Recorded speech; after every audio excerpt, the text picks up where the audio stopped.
বুদ্ধি প্রতিমূর্তি আলপনা 12 বছরের ভিকটিমকে বাচ্চু এবং গফফার পলাতক গফফার ম্যানেজার এই দুইজনে বাসায় একা পেয়ে একে অপরের সহযোগিতায় এই মেয়েটিকে ধর্ষণ করে। বিজ্ঞ আদালতে 18-10-21 সালে দুইজনের বিরুদ্ধে 9-1 ধারায় অভিযুক্ত করে চার্জ গঠন করেন এবং টোটাল 14 জন সাক্ষীর মধ্যে রাষ্ট্রপক্ষ 9 জন সাক্ষীকে পরীক্ষা করতে সক্ষম হয়।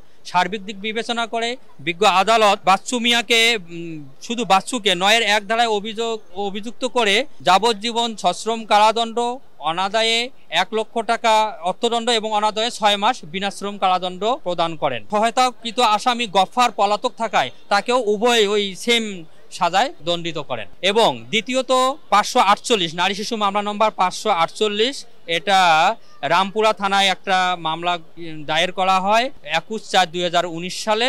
এখানে বাদী জরিনা বেগম ভিকটিমের মা অনামিকা 5 বছরের শিশুকে বাচ্চু মিয়া হাওলাদার মায়ের অ্যাবসেন্সে তাকে ধর্ষণ করে। 16/11/2021 তারিখে বিজ্ঞ আদালত চার্জ গঠন করেন এবং মোট 13 জন সাক্ষীর মধ্যে রাষ্ট্রপক্ষ 10 জন সাক্ষ্য পরীক্ষা করে। সার্বিক দিক বিবেচনা করে 9-1 ধারায় অভিযোগ দোষী সাব্যস্ত করে যাবজ্জীবন কারাদণ্ড, 1 লক্ষ টাকা অর্থদণ্ড, অনাদায়ে আরো 6 মাসের বিনাশ্রম কারাদণ্ড প্রদান করেন। মোনালিসা হেভি ফ্লো 15 পিস প্যাকেটের সাথে 8 পিসের একটি প্যাকেট একদম ফ্রি।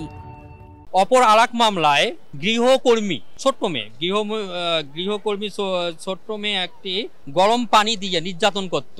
আসামি পারভিন চৌধুরীকে দোষী সাব্যস্ত করে 5 বছর সশ্রম কারাদণ্ড, 50,000 টাকা জরিমানা, অনাদায়ে আরো 4 মাসের বিনাশ্রম কারাদণ্ড গ্রহণ করে। এই মামলাটাতে বাদী আব্দুর রশিদ ভিকটিম 14 শিরিনের বাবা ওই পারভিন চৌধুরীর বাসায় তাকে কাজের মেয়ে হিসাবে নিয়োগ করেন এবং মিরপুর থানায় ঘটনাটা ঘটে 23/9/2010 সালে এবং চার্জ গঠন করা হয় 22/11/2011 সালে। আসামি ছিল 2 জন, ইসমত জাহান জনি, বর্তমান আসামি পারভিন চৌধুরীর মেয়ে, তাকে তদন্তকারী কর্মকর্তা নর্থ সেন্ট্রাল সিএস করেন এবং পারভিন চৌধুরীর বিরুদ্ধে 22/11/2011 সালে নারী শিশু নির্যাতন দমন আইনের 4-3 ধারায় অপরাধ আমলে নেয়, চার্জ গঠন করে এবং 11 জন সাক্ষীর মধ্যে রাষ্ট্রপক্ষ 6 জন সাক্ষ্য পরীক্ষা করে এবং ডিডব্লিউ পারভিন চৌধুরী এবং আসামি পক্ষে 2 জনের সাফাই সাক্ষী উপস্থাপন করে।